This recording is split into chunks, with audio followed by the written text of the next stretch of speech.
औज़ुबिल्लाहिमिनश्शैतानिर्रजीम बिस्मिल्लाहिर्रहमानिर्रहीम अस्सलामु अलैकुम वरहमतुल्लाहि वबरकातुहू। Hello friend, hello EFMS family. उम्मीद है कि आप सभी ठीक होंगे, खैर आफियत के साथ होंगे। एक बार फिर आपको इंटरनेट ट्रेडिंग के इस एपिसोड में हम वेलकम करते हैं और आज हम फोरकास्ट करने वाले हैं कि गोल्ड आज अपनी नौयत के लिहाज से कैसा रहेगा।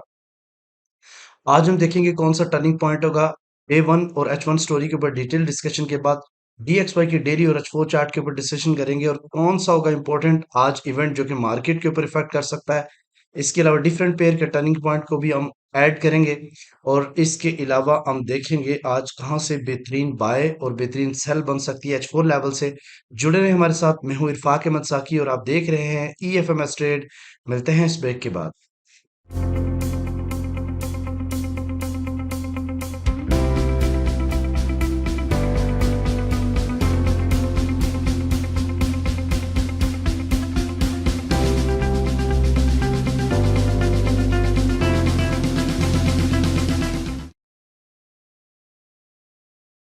वेलकम फ्रेंड, अगर आप न्यू हैं और अभी तक आपने हमारा चैनल EFMS ट्रेड सब्सक्राइब नहीं किया तो सबसे पहले चैनल का सब्सक्राइब कर लें, बेल आइकन पे क्लिक कर लें ताकि रोजाना की अपडेट आपको उसी टाइम मिले और सबसे पहले आप वीडियो देख सकें। इसके अलावा सबसे पहले बहुत बहुत आपको मुबारक हो, आप सभी दोस्तों की मोहब्बत और प्यार की वजह से आज हम 40,000 का एक की कम्युनिटी हैं। आप अगर हमारी जो है ना वो प्रीमियम कम्युनिटी का हिस्सा बनना चाहते हैं तो इस व्हाट्सएप पे आप मैसेज करें। जो प्रीवियस व्हाट्सएप था तो वो हमारा कुछ इशू की वजह से बैन हो गया है और ये नया व्हाट्सएप है, इस पे आपने मैसेज करना है। ठीक है, और ताकि आपको सपोर्ट टीम के साथ कनेक्ट कर दिया जाए। ठीक है जी। सबसे पहले जी हम आते हैं अपने टर्निंग पॉइंट के ऊपर, क्योंकि वो मोस्ट इम्पोर्टेंट होता है और उसके ऊपर अकॉर्डिंग टू लोगों ने ट्रेड करनी होती है।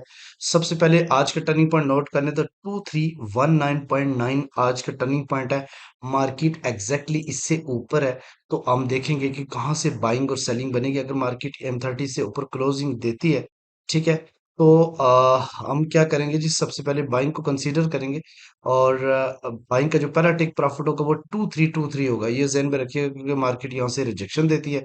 इसके अलावा सेकंड जो टेक प्रॉफिट होगा वो 2332 का एरिया होगा और फाइनली जो है ना वो 2337 तक आप 90% जो है ना वो अपना प्रॉफिट टेक करोगे, क्योंकि मार्केट जो है ना आज के दिन 37 और 42 को टच करके वापस गिर सकती है, यानी ये मैक्सिमम सेलिंग जोन बन सकता है।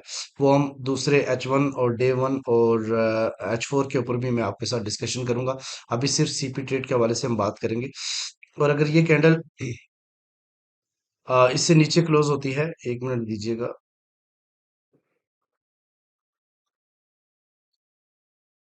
गाइस, अगर ये कैंडल जो अभी इस टाइम आप प्रीवियस देखें तो वो ऑलमोस्ट इसके बराबर ही ऊपर क्लोज हुई है और यहाँ से बाइंग पॉसिबिलिटी है। और अगर ये ही कैंडल डाउन साइड की तरफ क्लोजिंग देती है, ठीक है, तो देन हम सेलिंग की तरफ जाएंगे और सेलिंग का जो पहला टेक प्रॉफिट होगा वो माइंडेड के 2316 का एरिया होगा, क्योंकि यहाँ से मार्केट दो बार रिजेक्ट हो चुकी है और उस सपोर्ट भी लेके अपसाइड की तरफ जा चुकी है। इसके अलावा अगर सेकंड टेक प्रॉफिट की बात करें तो 2310 का एरिया होगा और फाइनली 2304 का एरिया। आज पॉसिबिलिटी है कि मार्केट जो है ना वो 2332 और 2309 के दरमियान में रेंज करे, ये भी जहन में रखिएगा। ठीक है।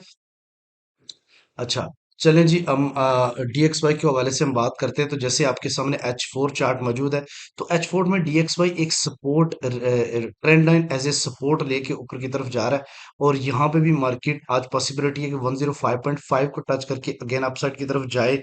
मार्केट थोड़ा सा गैप अप से ओपन हुआ है तो थोड़ा सा शायद डाउन साइड की तरफ आए इस गैप को फिल करने के लिए।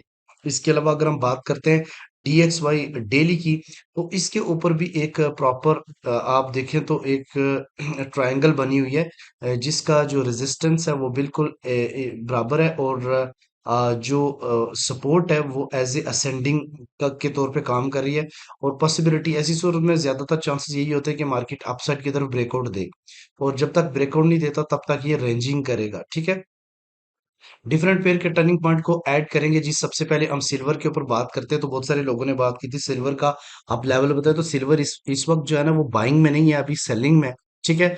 लेकिन टर्निंग पॉइंट के हवाले से अगर हम बात करें तो 28.8 मार्केट का टर्निंग पॉइंट है, एग्जैक्टली मार्केट इसके ऊपर है। तो ये कैंडल जो इससे ऊपर क्लोजिंग दे है तो यहाँ से हम बाइंग कंसीडर कर सकते हैं, क्योंकि इतनी बड़ी जो कैंडल डाउन साइड की तरफ है ये इसका रिट्रेस मार्केट कर सकती है 29.1 के आसपास, फिर अगेन सेलिंग की तरफ जाएगी। बेहतरीन बाइंग का वो भी जो है ना इसका नीचे है, लेकिन टर्निंग पॉइंट 28.8 है, ठीक है। इसके अलावा अगर हम बात करते हैं यूएस आयल की, तो यूएस आयल का मैंने आपको पहले भी बताया था, अगर आप ट्रेडिंग व्यू में ऐड करते हो तो आपने इसको एफएक्ससीएम वाला चार्ट ऐड करना है, क्योंकि ये आपको बिल्कुल एक्यूरेट देगा वैल्यू, ठीक है। अच्छा जी, इसका टर्निंग पॉइंट जो है ना वो 80.3 है। मार्केट एग्जैक्टली इससे ऊपर है तो हम बाइंग करेंगे, जब तक इससे नीचे नहीं आएगी हम सेलिंग, जब नीचे क्लोजिंग दे देगी तो हम सेलिंग करेंगे, ठीक है। ये जहन में ये पॉइंट बहुत ही इंपॉर्टेंट है। इसके अलावा अगर हम बात करते हैं जीबीबी यूएसडी को, तो इसका टर्निंग, सबसे पहले ट्रेंड आप याद रखा करें। ट्रेंड जो है ना इसका सेलिंग है। मार्केट इस टाइम एग्जैक्टली इट सीपी के ऊपर है, 1.26802 है। ये कैंडल क्लोजिंग होने तक वेट करें, उसके बाद आप डिसीजन करेंगे, नीचे क्लोज होती है तो सेल करेंगे और ऊपर होती है तो हम बाइंग की तरफ जाएंगे। लेकिन इतना अपसाइड की तरफ जाने के बाद पॉसिबिलिटी है कि ये अपसाइड की तरफ ही रहेगा। इसके अलावा अगर हम बात करें यूरो यूएसडी की, तो इसका ये भी इसका ट्रेंड भी सेल है। तो इसका टर्निंग पॉइंट 1.07051 है। मार्केट इससे ऊपर है तो हम बाइंग करेंगे, जब तक इसे नीचे नहीं हम सेल नहीं करेंगे। बिटकॉइन बिटकॉइन सपोर्ट लेके आ चुका है नीचे से 59 और 58 का एरिया इसका अच्छा सपोर्ट है। और इस वक्त मार्केट खड़ी है 61,800 के आसपास। इसका सीपी जो है ना 61,778 है। मार्केट अगर ऊपर क्लोजिंग देती है H1 H4 या M30 तो हम बाइंग की तरफ जाएंगे, अदरवाइज ये अगेन अपना ट्रेंड कंटिन्यू रखेगा सेल, ठीक है। इसके अलावा अगर हम बात करते हैं जीबीबी यूएसडी के, तो ये बुलिश है। इसका टर्निंग पॉइंट जो है 159.6 है, तो मार्केट इसे अबव है तो हम बाइंग करेंगे, जब तक नीचे नहीं आती इससे हम सेलिंग नहीं करेंगे। यानी नीचे क्लोजिंग देगी तो देन सेलिंग करेंगे, अदरवाइज ये बाइंग ही है, ठीक है। अच्छा जी, सबसे पहले डिफरेंट अब हम आते हैं स्टोरी के ऊपर। तो स्टोरी के हवाले से मैं थोड़ा सा आपको गाइड करूंगा H1 की। आपने ना बड़ा गौर से समझना है। कल भी मैंने आपको बताया था कि आप मार्केट सेल होगी। अगर आप कल मेरी वीडियो देख लो तो मैंने आपको बताया था कि मार्केट 36 42 या 49 के एरिया से सेल होगी, तो वो 36 तक गई है, मार्केट वहां से सेल हुई है। आज भी मैं आपको जो बताऊंगा, और मैंने आपको बताया था कि बाइंग आपकी अगर करनी हुई तो एग्जैक्टली एरिया जो है ना वो 2316 का एरिया है, तो 16 का एरिया, तो वहां से मार्केट ने आपको बाइंग दी है, अगर आप देखें तो ऑलमोस्ट 60 पिप्स की, ठीक है। तो अभी आपने गौर से इसको समझना है। H1 story is very important. एक चीज तो वाजिया है कि अभी मार्केट का जो है ना दो फेयर वैल्यू गैप ऊपर सेलिंग वाले पड़े हुए हैं, ठीक है। एक जिसकी रेंज 40 से 60 तक है, बहुत बड़ा गैप है। इसके अलावा 30 और 32 के दरमियान में भी, यानी 2331 और 30 और 32 के दरमियान में भी जो है ना फेयर वैल्यू गैप है, जो कि मार्केट फील करने जा सकती है। लेकिन अब मैं आपको बताऊं, चूंकि प्रेशर सेलिंग है और कल का डाटा भी पॉजिटिव था, जिसका इफेक्ट भी आज देखने को मिलेगा। सबसे पहली जो कोर सेलिंग, करीब तरीन जो सेलिंग बन सकती है, वो ये एरिया है 2323.4 का, कि मार्केट इस एरिया को टच करने के बाद वापस रेजिस्टेंस ले, क्योंकि इन एरिया को टच करने के बाद मार्केट ने रेजिस्टेंस ली है, ठीक है। सपोर्ट, ये वाली जो सपोर्ट है 16 वाली, ये थोड़ी सी वीक सपोर्ट है। पॉसिबिलिटी है कि मार्केट इसको ब्रेक करके नीचे की तरफ जा सकता है, और अगर ब्रेक करके नीचे प्रॉपर कैंडल 2316 से नीचे क्लोजिंग दे दी मार्केट ने, तो फिर रीसेट के ऊपर, रीटेस्ट के ऊपर आप सेलिंग कर सकते हैं। लेकिन मैं आपको बताऊं, यहाँ पे सेलिंग थोड़ी सी मैं आपको प्रेफर नहीं करूंगा। मैं प्रेफर करूंगा कि आप इसके नीचे बाइंग का वेट करें। मैं आपको आज तीन लेवल बाइंग के बताता हूँ, एक 2306, एक 2295 और एक 2288। ये तीन लेवल्स H4 के ऊपर भी आपको मिल जाएंगे, जहां से आप बेहतरीन बाइंग कर सकते हैं। ये आपका फर्स्ट ओबी है सेलिंग का। देखें, जब फेयर वैल्यू गैप पहले आ जाए और फिर आपका ऑर्डर ब्लॉक आए तो वो बहुत ही बेहतरीन होता है।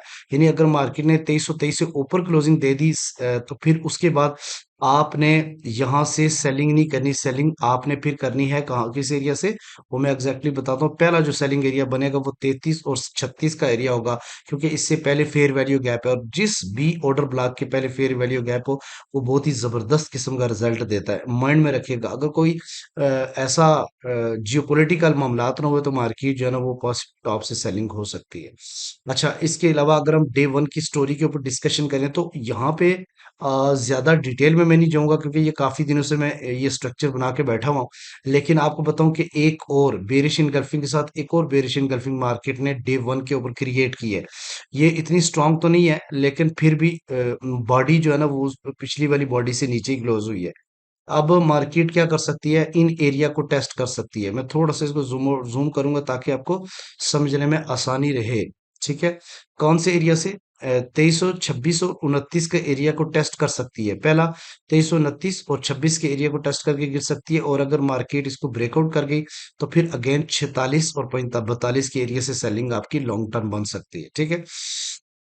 अच्छा, उसके बाद हम आते हैं H4 लेवल्स। तो H4 level is very important. तो इसमें आपने थोड़ा सा साथ देना है, समझने की कोशिश करनी कि मैं आपको क्या समझाने लगा हूँ। देखिए, कल भी मैंने बताया था कि मार्केट इस एरिया से लिक्विडिटी स्वीप करके लोगों के, जब मार्केट ने अपसाइड की तरफ इसको ब्रेक किया तो बहुत सारे लोग समझ रहे हैं कि शायद ब्रेकआउट हो चुका है, लेकिन वो एक जस्ट स्पाइक था और क्लोजिंग मार्केट ने दोबारा इसके अंदर दी है। यहाँ बहुत सारे लोग ट्रैप हुए हैं। ठीक है, यानी जब 36 पर पहुंची तो वहां बहुत सारे लोगों ने बाइंग की और मार्केट डाउन साइड की तरफ आ गई। ठीक है, लेकिन एक बात बताऊं, अभी मार्केट क्या कर सकती है, ये तो अभी स्टार्ट है डे का, तो इसलिए जल्दबाजी की जरूरत नहीं है। मार्केट अभी काफी टाइम लगाएगी, लेकिन ध्यान में रखिएगा पहली वीक सपोर्ट मौजूद है 2315 का एरिया। ये यहां से मार्केट अगर पुल बैक लेती है तो फिर आप कहां से इसकी सेलिंग को देख सकते हैं और कहां से इसके बेहतरीन आपको लेवल मिलेंगे। सबसे पहली रेजिस्टेंस जो है ना वो 2345 का एरिया है। यहाँ पे अपने बेरिश एनगल्फिंग को जज करना है, और अगर मार्केट इसके ऊपर सस्टेन कर गई तो देन मार्केट जो है ना 2369 तक जा सकती है, और फाइनली 2390 और 2386 का एरिया काफी ज्यादा स्ट्रॉन्ग है। ठीक है। अच्छा, तो अगर मार्केट 2315 से नीचे H4 क्लोज कर देती है तो पहली सपोर्ट यानी पहली बाइंग आपने जो अटेम्प्ट करनी है वो 2306 का एरिया होगा, और यहां से अपने बुलिश इनगल्फिंग देखनी है। ये बात ज़हन में, जो वो नहीं बनेगी तो आप इसको इग्नोर करेंगे।